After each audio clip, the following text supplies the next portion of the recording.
Praise God. Good morning, everyone. Isang matamis na ngiti naman na makita sa ating mga labi ngayong umaga. Kumusta po ang ating pagkising? Sino hindi pa nag-aalmusal? Okay. Again, ang buwan na ito ay tumatalakay sa ating monthly theme regarding neither hot nor cold. The church that forgot the fire. At dito po makikita natin sa huling bahagi ng Bible, which is the book of Revelation, na kung saan ay patuloy na pinapaalala sa atin ng Panginoon kumusta ba ang ating spiritual na buhay. Tayo ba ay hot nor cold? Or isang lukewarm Christian? So tunghayan po natin ngayong umaga ang mensahe ng ating Panginoon at nakita natin, mag-reflect sa atin, kumusta ba talaga tayo? Talaga bang okay ka lang ba? Or is it okay na hindi maging okay? At then again, purihin ang Panginoon at patuloy na ang kanyang biyaya ay nararanasan ng bawat isa sa atin. Salamat sa Panginoon dahil akala ko ulan ngayon, pero buti inililihis ng bahagya ang bagyong susunod kay Fabian. At na ngayon ay na-enjoy natin yung ganda ng umaga, yung init ng araw. Ang daming mga bagay na pwede nating ipagpasalamat sa ating Panginoon. Ano po? Amen po ba? Palakpakan nga po muli natin ang ating Panginoon. Hallelujah. Again, ang pananampalatayang walang alab, walang apoy, ay parang lampara daw na walang langis. No? May anyo siya na lampara. Andun siya, lampara nga siya. Pero wala ng ilaw dahil wala ng oil. Wala ng langis. At kung wala ng ilaw, hindi na niya natutupad yung kanyang layunin, yung purpose ng isang lampara pag wala ng oil. Hindi ko po alam kung anong mararamdaman ninyo kung feeling ninyo wala ng hindi na nadidefeat na yung purpose ng buhay mo, hindi na nangyayari yung layunin mo sa buhay. Wala na, kumbaga, sa terminology na useless, masakit po para sa atin, para sabihin na wala nang gamit, hindi na tayo kagamit-gamit because we don't have oil, dahil wala na yung alab sa ating mga puso. Yes, we still a lamp, pero ang isang lampara, kung walang ilaw, sino ang gagamit nito? Faith without fire is like a lamp without oil. It still has the shape of the lamp, but it no longer shines. No? Katulad po ng isang remote control. Sino po dito ang mayroong TV sa bahay? No? May mga remote control. Yung iba, hindi na. Alam niyo po, itong remote control na to, no? Napaka-useful kasi pagka malayo ka sa TV, nakaupo ka, no? Dudut-dut mo lang yung remote control sa TV, mag-go-on na. No? Na lahat na nagagawa na ng remote control. Pero kapag ang remote control, no, naubusan ng battery, anong mangyayari? Hindi nagagamitin. Kailangan ng balitan ng battery ng remote control. Meron pa po isa. Kapag ang remote control, isa pang hindi na nagagamit ang remote control because most of the technology ngayon, no, andyan na si Siri. Andyan na sino pa kilala nyo? Ha? Si Alexa, no? Mga ganyan. Alexa, turn on the TV. No? Hindi na kailangan ng remote control. No? Nawawala na yung use ng remote control ngayon. Kaya, hindi ko alam kung makakapagsalita siguro ang remote control, nagtatampo na yan. Hindi na nagagamit. Ano po? Katulad ng isang GPS, sino yung gumagamit ng Google Maps, ng Waze, especially yung mga magdagmamaksim. Yung mga hindi kabisado yung daan, gumagamit ng Google Maps, katulad ko po. Pero alam niyo po, kapag kakabisado mo na yung daan, alam mo nang puntahan, hindi na ginagamit yung maps na ito. Ang nangyayari sa maps, dahil hindi na ginagamit, it's useless. Wala nang halaga. Ano po? At ito ang paglalarawan ng ating tatalakayin ngayon, and our title for today is Alabless Faith. Ikaw ba ay may alab faith o a fire without a faith without fire? May alab. Dati meron. May passion. Pero bakit ngayon? Anong nangyari? Can we all stand and let's read our text for today? Basahin po natin ng sabay-sabay. Matatagpuan po yan sa Revelations chapter 3, verse 16 to 19. Sabay-sabay po tayo. Ngunit, dahil ikaw ay maligamgam, hindi mainit ni malamig, isusuka kita. Sinasabi mong ikaw ay mayaman, sagana sa lahat ng bagay at wala ng kailangan pa. Ngunit hindi mo nalalamang ikaw ay kawawa, kahabag-habag, dukha, bulag at hubad. Kaya nga, ipinapayo kong bumili ka sa akin ng purong ginto upang ikaw ay maging tunay na mayaman. Bumili ka rin sa akin ng puting damit upang iyong isuot at matakpan ang kahihiyan mong kahubaran. Bumili ka rin sa akin ng gamot na ipapahid sa iyong mata upang ikaw ay makakita. Sinasaway ko't pinapalo ang lahat ng aking minamahal, kaya't maging masigasig ka. Pagsisihan mo't katalikuran ang iyong mga kasalanan. Let us all pray. Heavenly Father, we thank you, Lord God, for your words na patuloy na nagbibigay, nagpapaalala sa amin, Panginoon, nagpapalakas ng aming spirito, O Diyos. Patuloy niyo nga po kaming turuan, patuloy niyo po kaming tulungan to know you more, O Lord God, at magkaroon kami ng deeper relationship with you, O Lord Jesus. Kaya naman, hayaan mo, Panginoon, na kami ay mag-focus sa inyo. Tulungan niyo kami, Panginoon, na maunawaan ang iyong salita. May the Holy Spirit will give us wisdom, O Lord God, at kayo ang siyang maitaas throughout our service. To you all the glory, O Lord. In Jesus' name we pray. Amen and amen. May we all be seated.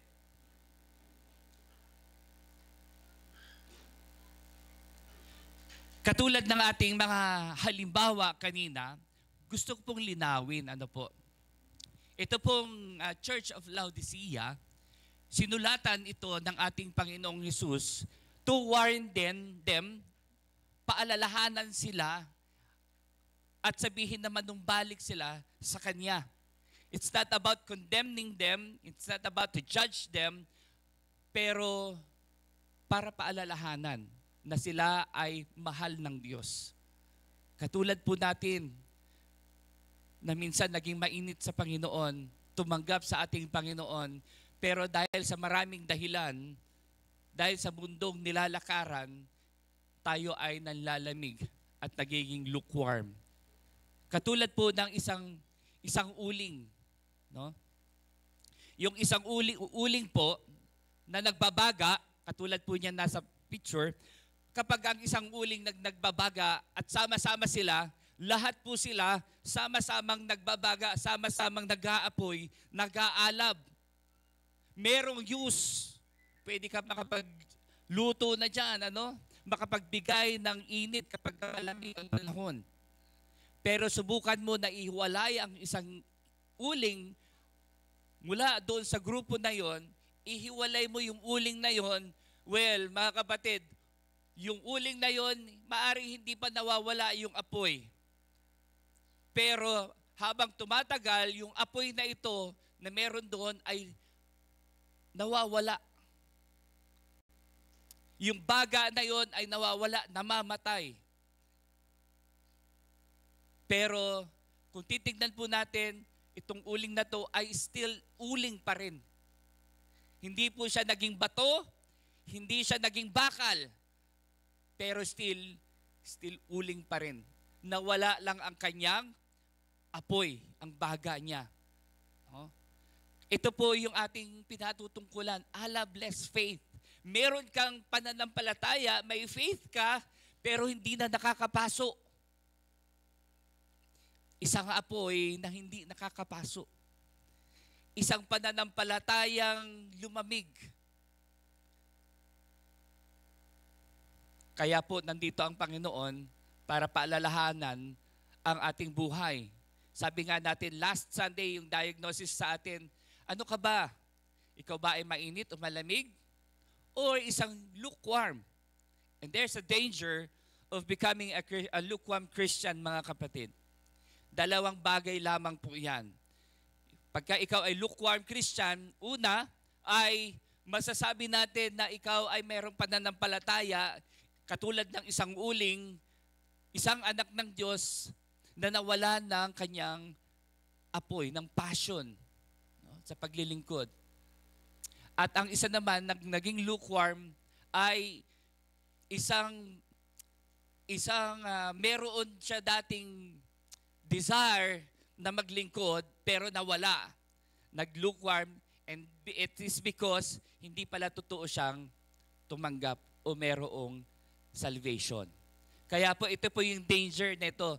Kapag ka ikaw ay lukewarm, you don't know na kung nandito ka sa panig na totoong ikaw ay tumanggap at ikaw na lamig lang, or ikaw ay nanlamig because truly, inside your heart, deep inside your heart, wala kang totoong Diyos at pagtanggap. Kaya po napaka-delikado po ang kalagayan ng isang lukewarm Christian. Yan po ang Allah blessed faith. Faith na wala ng passion.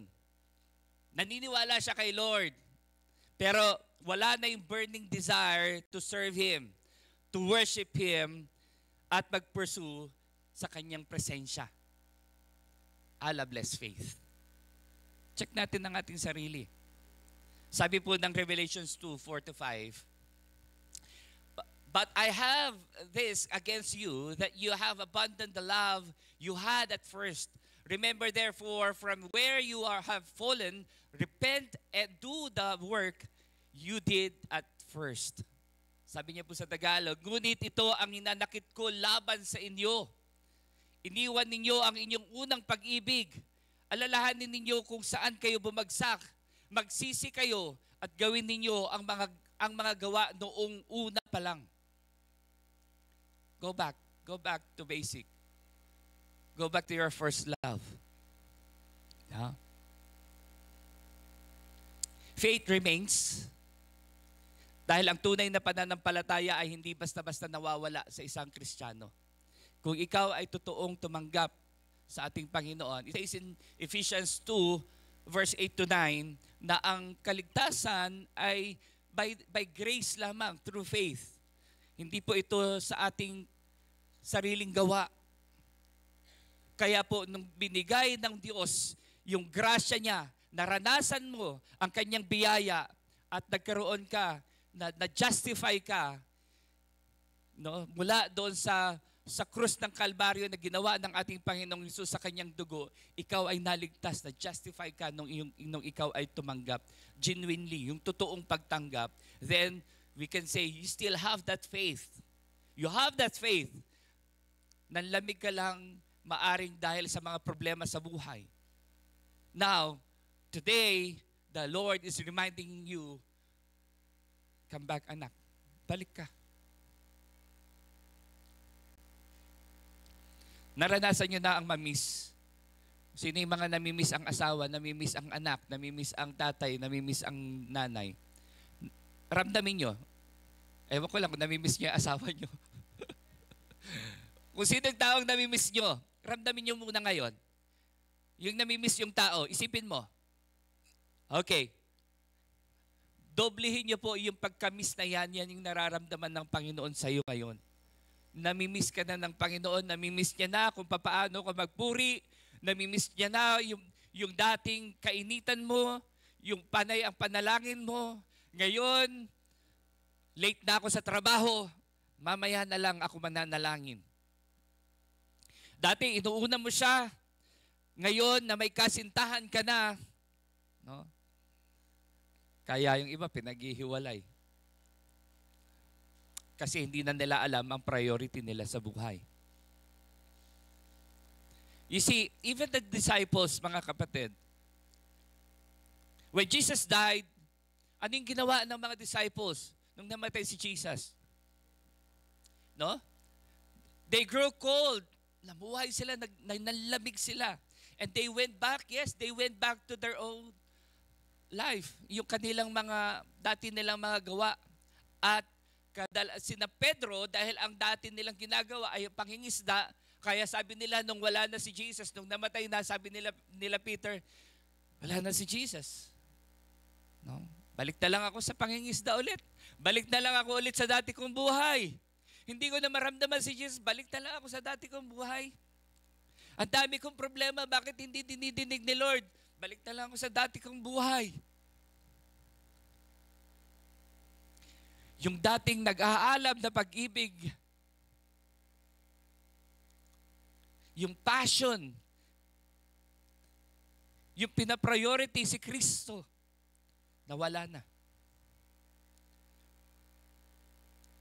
The disciples were like, they were so disappointed because hindi nila naisip na mawawala pala si Jesus. Kasi ang alam talaga nila, yes, naniniwala sila na si Jesus will reign as a king at patatalsikin niya, paalisin niya ang mga Romans.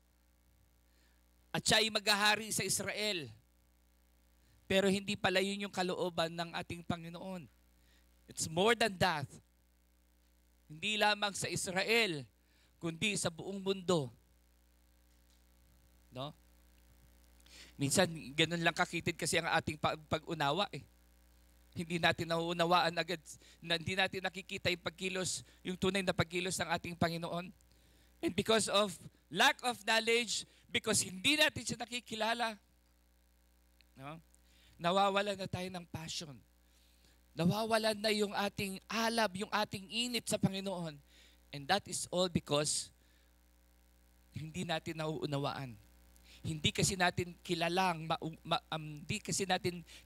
ating Panginoon deeper. Kilalanin natin ang ating Panginoon.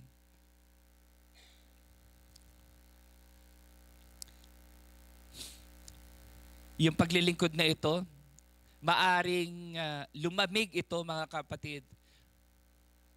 Yung dati mong passion, maaring nanlamig ka. Sabi ko nga kanina, sa maraming bagay, sa maaring pagiging busy natin sa mga maraming bagay, no? Ibig sabihin, pag naging busy tayo sa ibang bagay, ibig sabihin, iba na yung priority natin. Di ba sabi ng Matthew 6:33? No? Seek ye first the kingdom of God. Unahin mo muna ang Diyos, ang Panginoon sa buhay mo. And all things, lahat ng ito ibibigay sa iyo ng Diyos.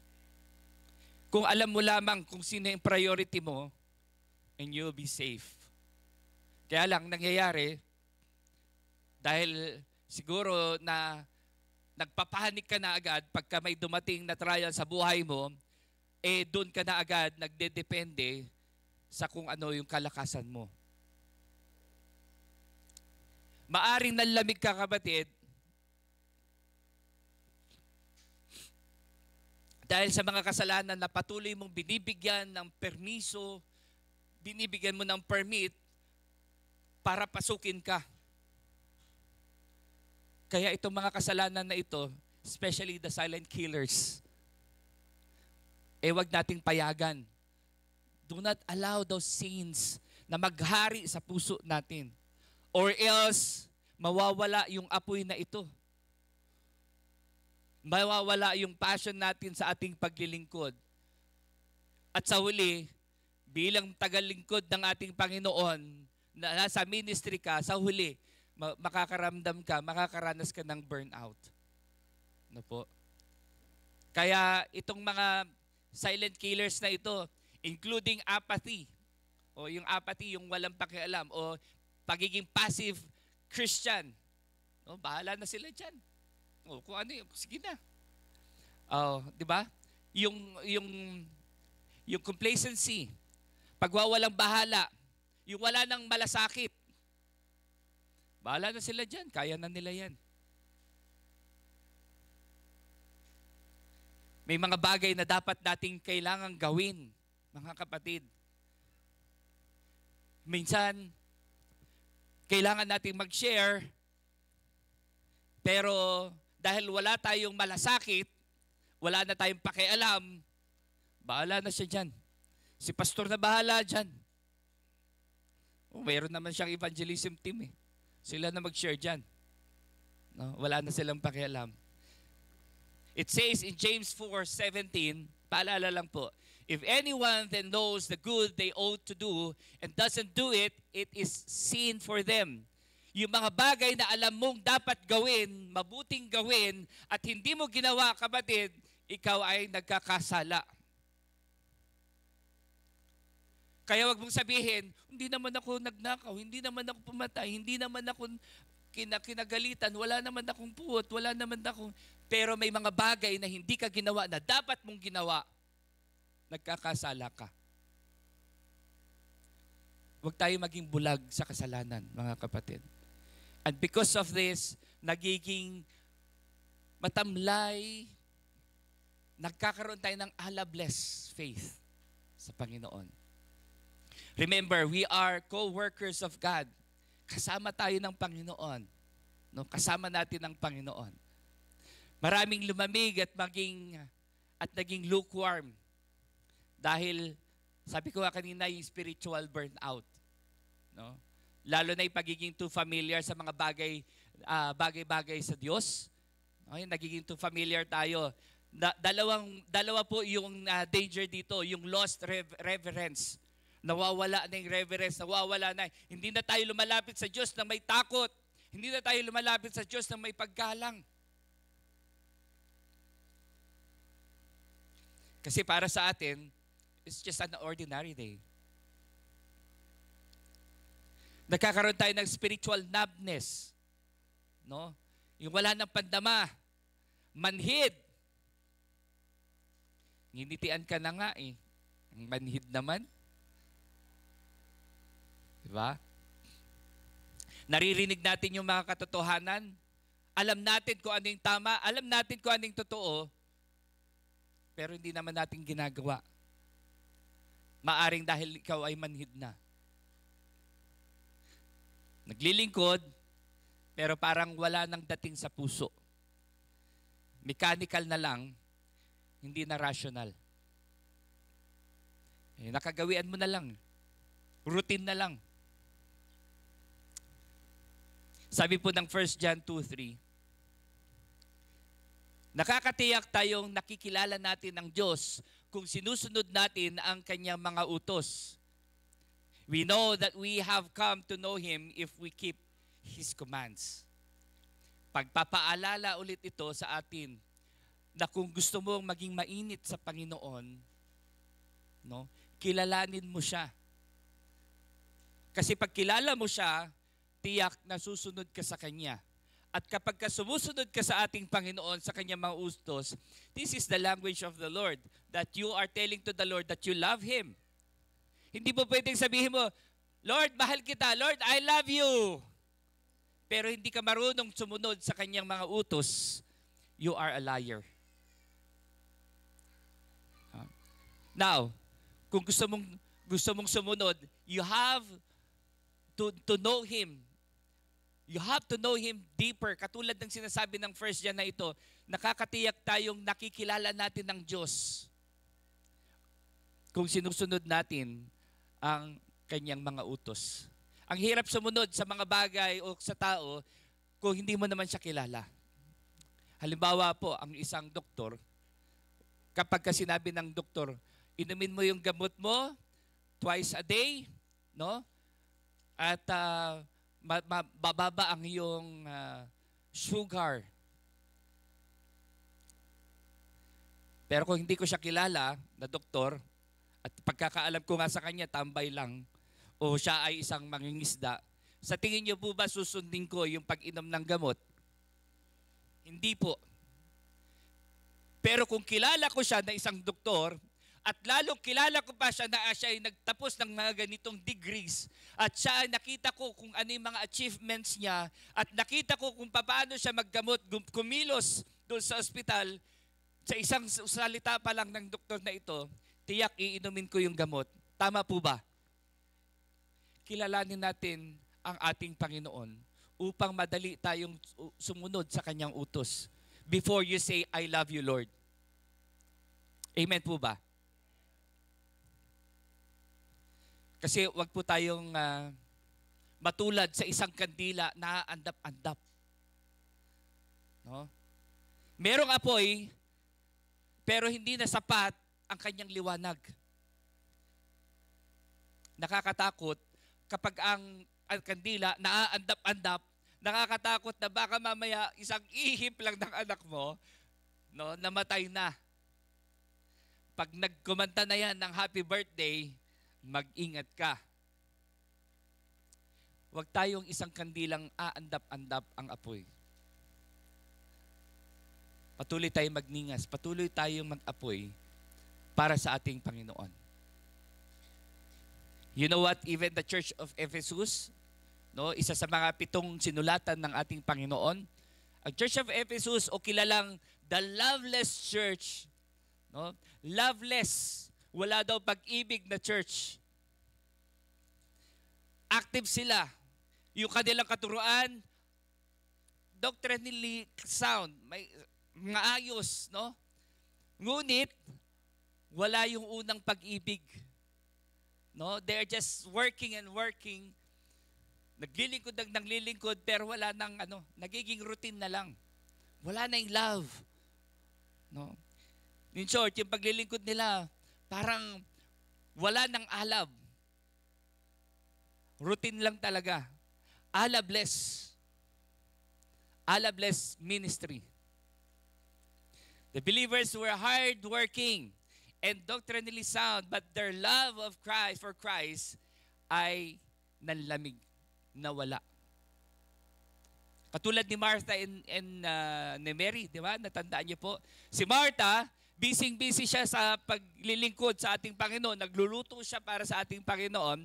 Pero si Mary, ano pinili ni Mary? Naupo siya sa paanan ng Panginoon. Uhaw sa presensya ng Diyos. Minsan ang gawain ng Diyos ay nagiging kapalit sa presensya ng Diyos. Nagsisilbi tayo para sa Diyos, pero hindi na tayo nakikipag-ugnayan sa Diyos.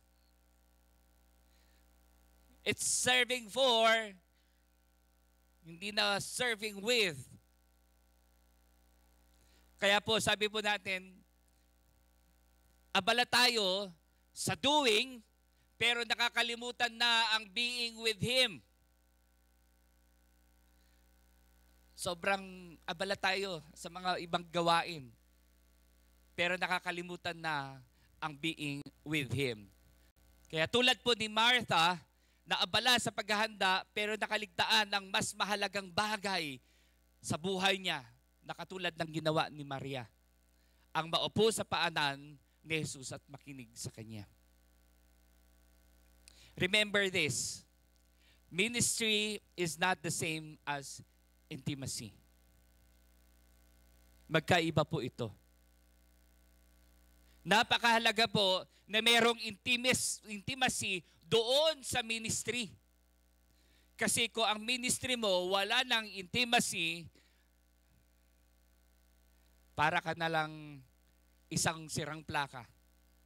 Para ka na lang isang cymbals na maingay.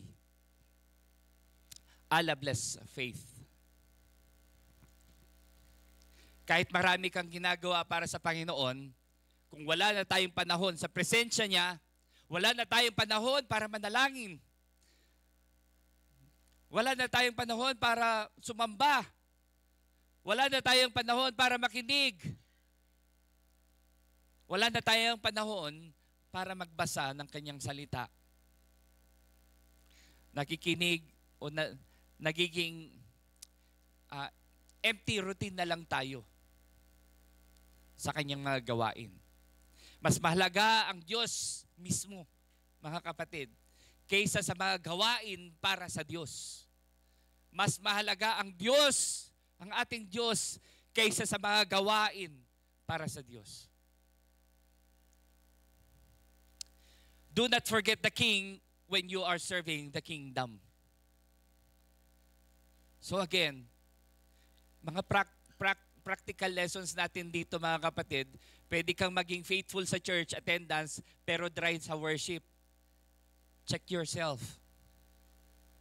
Hindi ka nawawala. Laging nandyan ka. Well, I appreciate, mga kapatid.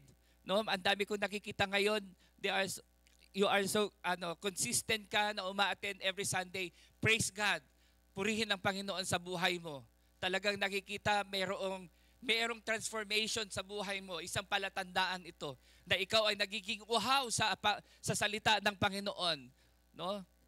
Kaya lang, ang danger po dito, you may be present on Sundays, but the fire in your heart is gone. Nakasanayan mo na lang pumunta tuwing linggo. Dahil pag hindi ka pumunta sa linggo na yon, baka may ibang uupo sa iyong kinauupuan. No? Nakasanayan na lang. Huwag sanang dumating sa oras na yon sa atin. Pwede kang mag-serve sa ministry pero parang routine na lang. Wala nang joy, wala nang burden. Alam niyo yun, parang checklist na lang. Nagawa ko na to. After nun, nag-Bible study na kami. Parang checklist na lang na mapuno mo yung checklist na yon. Wala nang burden, wala nang passion. It's good. Nagpapatuloy ka sa ministry. Hindi ko po sinasabing mali. Pero ang pinapaalala ng ating Panginoon, siyasatin mo yung puso mo. Siyasatin mo yung intention mo, bakit mo ito ginagawa. And go back again to the main reason, the reason why you are serving the Lord, the reason why you are here, it's because for the Lord. Wala nang iba. Amen? Pwede kang magbasa ng Bible, pero hindi na kinakausap o hindi mo na naririnig ang tinig ng ating Diyos. Para bang nagbabasa ka lang, kababasa mo pa lang, hindi mo na nakalimutan mo na yung sinabi. Kasi ang totoong binasa mo, nangusap ang Panginoon, no? Alam mo, ipapamuhay mo to ngayong umaga na to. Buong maghapon, dala-dala mo yung binasa mo ngayong umaga. Yung devotion mo ng umaga, dala-dala mo yan. Yan yung sandata mo to face this day. Kaya po, you can go through the motions but no longer moved. Now, I would like to give you 4 hours to rekindle the fire. 4 lang po na hours. Okay. Number 1, to rekindle the fire, you have to remember. Remember, alalahanin at balikan ng unang panahon ng iyong pananampalataya. Sabi po ng Revelations 2, verse 5, alalahanin mo ang dati mong kalagayan. Repent and do the things you did at first. Remember, kailan ka ba huling umihak sa Panginoon? Yung nung una kang sumamba, naranasan ang biyaya ng Panginoon, kailan ba yun? Remember yung memories mo na yon. Kung papaano ka iniligtas ng Panginoon, kung papaano ka tinulungan ng Panginoon, kung papaano ka inangat ng Diyos sa buhay mo. Kaya ka nandito ngayon, kung ano yung kalagayan mo ngayon, it's all because of Him. Wala po tayong maipagmamalaki sa ating Diyos. Kung nanlalamig ka na, kapatid, and you want to rekindle the fire, go back and remember all those things. Kung gaano kabuti, katapat ang Diyos sa buhay mo. Number 2, return. Gawin muli ang mga unang gawa. No? Follow up ng remember, you return. No? Yung quiet time mo, yung prayer life mo. Dati, araw-araw kang nananalangin. O 2 beses, 3 beses, isang araw. Ngayon, saka na lang pag may oras.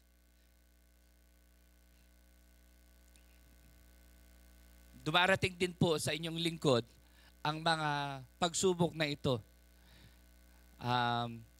Bago kami umalis sa bahay, we usually pray first before we leave. Minsan kamamadali namin, late na tayo. Na-start ko na yung sasakyan, nakalabas na ako sa garahe. Pagdating sa kanto, hinto, whatever. Magka-traffic man, hinto and let's pray. How's your prayer life, kapatid? No? Kumusta yung pakikiniig natin sa ating Panginoon? How's our fellowship with the Lord? Nandun pa rin ba? If not, go back. Worship with passion. Kumusta yung ating pagpupuri, ating pagsamba? Meron pa rin bang passion? O nakikinig ka lang sa katabi mo kung sintonado o hindi? O nagwo-worship ka with all your heart at itinataas ang Diyos sa buhay mo? Kumusta ang iyong pagsamba sa ating Panginoon? Back to basic, mga kapatid. Go back to basic. Go back to your first love. Sabi nga ng kanta ni Israel Houghton, yung kumanta ng, ano ba yung mga kinanta na Israel? You Are Good. Marami siyang pero ang unang album niya, una niyang pinasikat na kanta, yung sabi niya, Go Back to Your First Love. Go back to your first love. Bigyan mo naman ako ng effects. Go back to your first love. Go back, return, and let the fire burn again. No? Hindi ko po composition yan. Kanta po ni Israel. And he was telling us, reminding us to go back to your first love, mga kapatid. Kapalakpakan nga po natin ang ating Panginoon. You know what? Sa aming mga marriage counseling ni Mrs., we always keep on reminding the couples ang isang bagay na ito, no? Sabi namin, kapag ka nanlalamig na kayo, kapag ka nag-aaway kayo, kapag ka hindi na maganda yung sitwasyon ninyo, na para bang nagpapataasan na kayo ng pride, hindi na ninyo alam paano magpatawad at umintindi sa partner mo, manahimik kayo, hawakan mo ang kamay ng iyong asawa, at alalahanin mo ulit yung panahon na una kang na-in love sa iyong asawa. Imagine mo, yung unang pagtingin mo sa kanya, pababa siya ng hagdanan, no? Tapos may background pa ng, ano yung kanta ng Casper? Ha? Parang nahalata yung edad ko. Paano yun, di ba? Every now and then. No, pababa pa lang yung asawa mo sa hagdan, no? Nakita mo siya. No? Tapos, wow, grabe, ang ganda pala talaga niya. No? Tapos, every now and then. No? Di ba? Naglalakad siya habang palapit sa'yo, gumaganon pa yung buhok niya, no? Nagpalmolive pa. Sumusunod. No? Talaga nga naman, in love ka. Sabi mo nga, na-hook ako na, ano yun, yung unang tingin, na love at first sight ako. No? Go back. You go back, return to that moment of your life. No? Kapag ka naramdaman mo para bumalik yung love mo, makita mo, wow, ang ganda pala talaga. Tapos pagmulat mo, uy! No? Kaya naman mga misis, alagaan nyo din yung katawan nyo. Alagaan nyo rin yung, no, wag nyo pabayaan yung sarili. No? Tignan nyo yung sinanay, talaga nga naman straight ang buhok. Talagang nauna kong nakita talagang na-appreciate ko talaga sumusunod. No? No? Kaya, mga kapatid, no?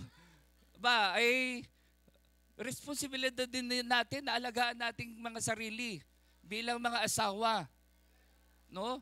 Kaya sasabihin ng iba, naku, losyang na ako. Paano? Hindi mo inaalagaan yung sarili mo. At mga mister, alagaan nyo naman yung mga misis ninyo. No? Kung kailangan nilang magpa-reband, pag-usapan nyo muna yung financial aspeto nyo. No? Sasabihin mo, pagkakulang yung budget mo, alam mo, ang ganda talaga ng buhok mo.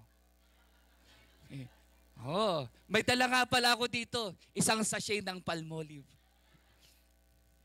Hindi mo kailangan magpariban, isang shampoo lang yan. Just like with the Lord, balik ka ulit doon sa nung una mong naranasan ng ating Panginoon. Natatandaan niyo pa ba yung una mong karanasan sa Panginoon, the first encounter with the Lord? Do you still remember that? Can you still feel that passion? You go back and return to that passion again. And let the Holy Spirit rekindle the fire in your heart. Remember, return. At katlo, repent. Repent. I-confess ang complacency, burnout mo, yung kasalanang naging hadlang, no? I-confess mo yan sa Panginoon. Especially yung nabanggit natin kanina, yung apathy. Because apathy leads you to being lukewarm. If you are not sure na hindi ka paligtas, then maybe that's the reason why you are lukewarm. Kapag hindi po kayo sigurado na ikaw ay hindi paligtas, kung ikaw ay hindi ka sigurado na ikaw ay isang uling, then I therefore conclude na baka wala ka pang kaligtasan. So you go back to the Lord and repent. Remember, return, and you repent. Next slide, please. Repent. Sa iyong pagbabalik sa Panginoon, as you ask to rekindle your heart, you have to come to the Lord with a humble heart. Magpakababa tayo at humingi ng pagpapatawad sa ating Panginoon. Confess your sin. Diba, lagi natin sinasabi, 1 John 1:9, if you confess your sin, He is just and faithful to forgive your sin. Hindi lamang po yan na ang Diyos ay tapat, ang Diyos ay mabuti, patatawarin ka kung anong kasalanan mo. Remember, kumpletuhin mo yung verse. Ang sabi ng una, if you confess, then patatawarin ka ng Panginoon. Most of us, naniniwala lang tayo, yes, maniwala tayo na siya ay tapat na magpatawad. Pero kapatid, sinasabi ng Panginoon, if you confess, repent, come to the Lord with a humble heart and repent upon Him. The Lord is giving us a warning that if you are lukewarm, it could mean that you have simply grown cold. Or it might be that you never truly had faith or salvation. Diba? Alam niyo po yung spiritual numbness kanina? And pang-apat, rely. You remember, return, you repent, and now, start ka ulit sa buhay mo. This time, huwag kang magre-rely, aasa sa sarili mo. Umasa ka sa Panginoon. You rely in His power. Hindi sa sarili mong effort, kundi sa kapangyarihan ng banal na Espiritu, sa kapangyarihan ng ating Panginoon. The heart without Christ is a lamp without oil. You know, the church of Laodicea thought that they had everything. Yung riches, success, yung comfort. But the reality, ang totoo, they were spiritually poor, blind, naked. No? Minsan ganun din tayo mga kapatid. Akala natin we're doing fine. But deep inside, we're empty. Wala ang Diyos. Yet God, in His goodness, Jesus didn't just expose yung need natin, our need. He invites us to receive what's real. No, sinabi po sa atin sa verse 18, kaya nga pinapayo kong bumili ka sa akin ng purong ginto upang ikaw ay maging tunay na mayaman. He invites us to receive true riches. The true riches. Hindi dun sa ating kaalaman at nananakaw na nasisira na riches. Sa Kanya natin makukuha. No? Sa kabila ng katigasan ng ating ulo, andito pa rin ang ating Panginoon inviting us to receive the true riches. He also invites us to receive righteousness. Sabi niya po, bumili ka rin sa akin ng puting damit upang iyong isuot at matakpan ang nakakahiya mong kahubaran. You know? He invites us to receive righteousness.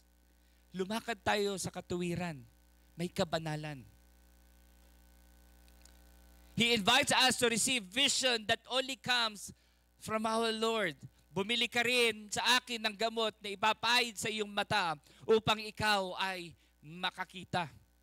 You see, kung gaano ka-faithful ang Panginoon na sa ating katigasan ng ating puso, He's still embracing us and inviting us to receive all these things para sa atin. No? After all, yung pagiging self-reliant natin, yung ating pagmamalaki, yung pagiging malamig natin sa pananampalataya, being lukewarm, naroon pa rin ang Kanyang pag-ibig, ang Kanyang pag-unawa, ang awa, ang habag. Ipinaparanas pa rin niya ang Kanyang biyaya para sa atin. When you rely on yourself, you only get what your hands can reach. Tandaan po natin yan. But when you rely on God, you tap into what His hands can do. No? Kapag kung sa sarili mo ka umaasa, hanggang abot kamay lang ang makukuha. Limitado. Kadalasan, walang kontento. Hindi ka kontento. Yung mga naaabot ng sarili mong kamay. Pero kapag sa Diyos ka magtitiwala, aasa, no? Abot langit. No? Abot langit ang pwede mong maabot at maranasan sa Kanya. Amen? Self-reliance runs out. Nauubos. But God's supply never will. So stop carrying what He already promised to handle. No? Bitawan mo na yung mga pasanin mo na yan. Kasi hawak niya na yan. He can handle all those things. Magtiwala ka lang sa Kanya. Amen po ba? Sabi po ng Philippians 4:19,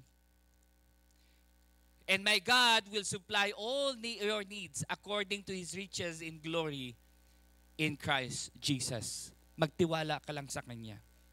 Kung marami kang mga bigabigat, mga daladalang bigatin, mga alalahanin, Lord, malapit na naman ang bayarin. No? Pagkatiwala mo sa Kanya. Sabi nga natin, siya na yung may hawak nito eh. Alam niyo yun? Parang nagwo-worry ka, parang alam niyo po yung isang sakong bigas na imbis na dala-dala mo, inilagay mo sa tricycle ni Daddy O. Tapos, nung dala-dala na yung ng tricycle papunta sa bahay nyo, nag-aalala ka doon sa bigas na nandoon sa tricycle. Na para bang bigat na bigat ka doon sa bigas na yon. Huwag ka na mag-alala kasi hindi mo naman pasan yun. Ang Diyos ang pumapasan nun. Ang mahirap sa atin, hindi natin nakikita at nararamdaman. Akala natin, mentally, iniisip natin may pasan-pasan tayong isang sakong bigas. Pero ang totoo, ang Diyos ang pumapasan. All you need to do ay magtiwala at maniwala sa Kanya. Amen po ba? At ang lahat ng ito po ay magagawa natin na the Lord can rekindle the fire sa atin if you will do this 4 hours. Remember, return, repent, and rely sa Kanya lamang. No?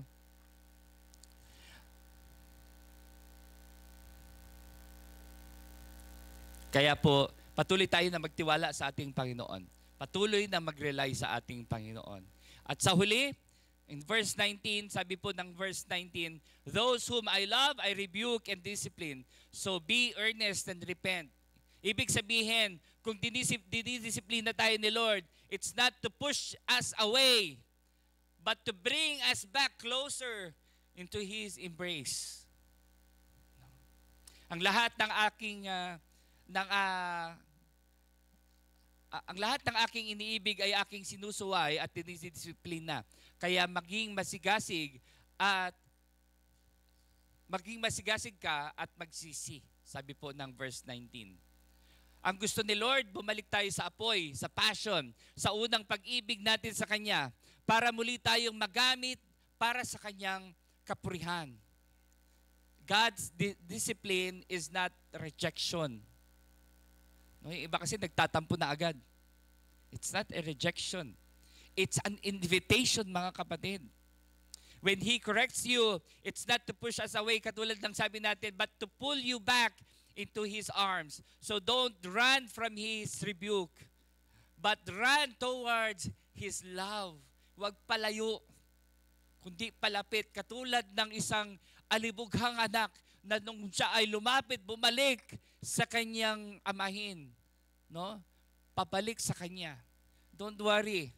Hindi na mo namamalayan yung kanyang tatay, siya pala yung mas mabilis tumakbo palapit sa kanya. Makita lang ng Panginoon yung puso mo na lumalapit sa Kanya, mas mabilis pa siyang tumakbo sa iyo, palapit sa iyo. Amen?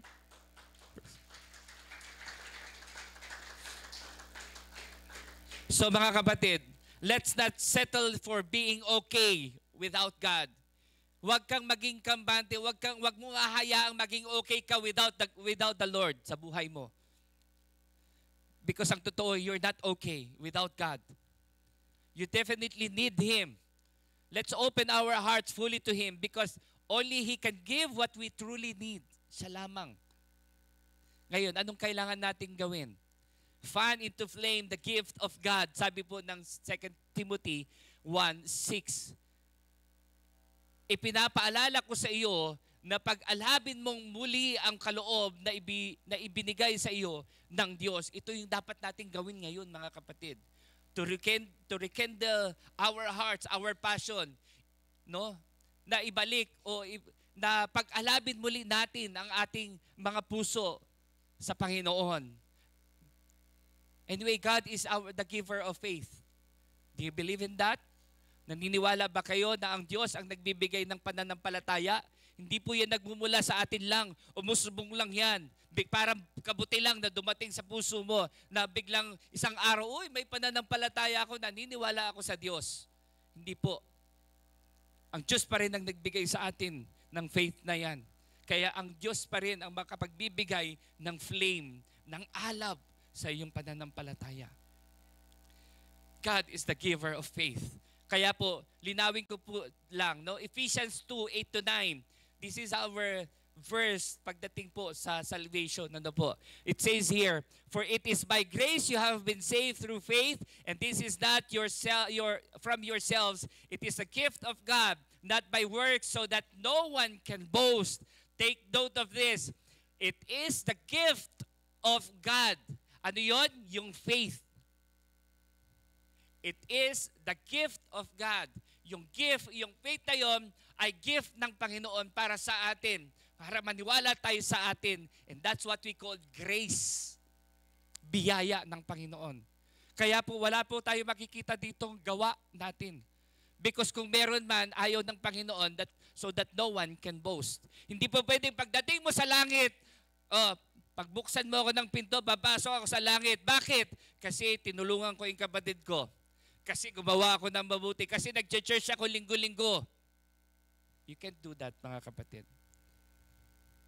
You can enter the kingdom of God if you are son of God. If you are a child of God, then you have the right to enter the kingdom of God. Alabless faith. Matatapos na po ako. And faith is part of the gift of God in salvation. Alabless faith. Faith without fire. Hayaan niyo po ko pong bigyan kayo ng isang maigsi na summary sa pamamagitan ng isang dialogue or ano bang tawag dito. But I want you to listen to this. Maaring may pananampalataya ang puso, pero malungkot at wala ng pagsuko. May Jesus nga sa bibig, pero hindi na siya ang naiiniibig. May devotion pa rin sa umaga, pero nakikita na lang walang hanggang mata, wala ng kaluluwa. Maaaring ikaw na ang tinutukoy, kapatid.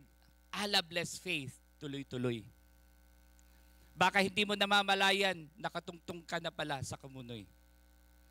Smooth sailing sa buhay? Kumpleto sa mga pangangailangan? Okay, ikaw na ang may laman sa GCash. Suki ni Shopee at Lazada, TikTok at ni Kung Fu Panda. Pero sa harap ng Diyos, ikaw ay kawawa, ikaw ay kahabag-habag, dukha, bulag, at hubad. Huwag kang magtiwala sa sarili. Sa Diyos ka laging manatili.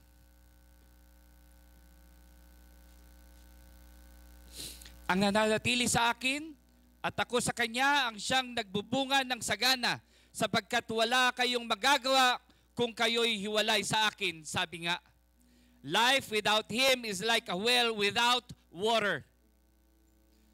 Pero buti na lang, Lord, hindi mo kami sinusukuan. Patuloy mo pa rin kaming minamahal kahit na madalas kaming tumatalikod. Panginoon, tanggalin mo ang aking yabang. Tanggalin niyo po ang aming yabang, yung aming pride. Kung akala ko okay lang basta may ginagawa para sa iyo. Dahil ang gusto mo, Lord, ay ako. Hindi ang mga gawa ko. Ang gusto mo ay ang puso ko. Hindi alang ang performance ko.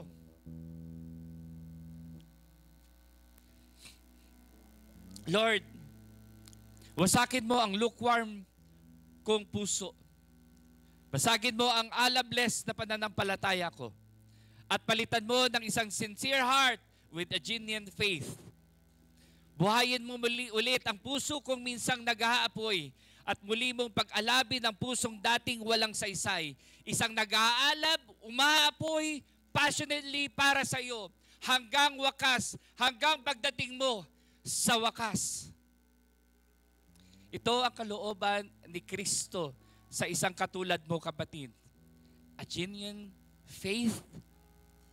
Manatili kang mainit at kagamit-gamit ng ating Panginoon. And if you want to rekindle that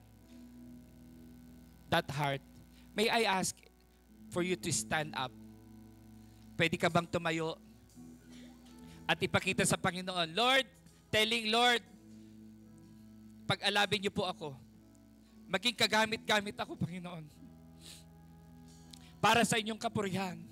Para sa inyo lamang, Panginoon. Let us come to the Lord at hilingin natin pag-alabin ng ating mga puso, mga kapatid. Muli niyang bigyan ng init, ng passion at kalakasan ng ating mga puso, ang ating isipan, ang ating kaluluwa. Panginoon, punuin mo ang aming mga pusong uhaw. More of you, Lord God, more of you. Give us more faith, a passion to serve, and rekindle our hearts, O Lord God. Pag-alabin mong muli ang aming mga pananampalataya. Set a fire down on us, O Lord God. Set fire, O Lord.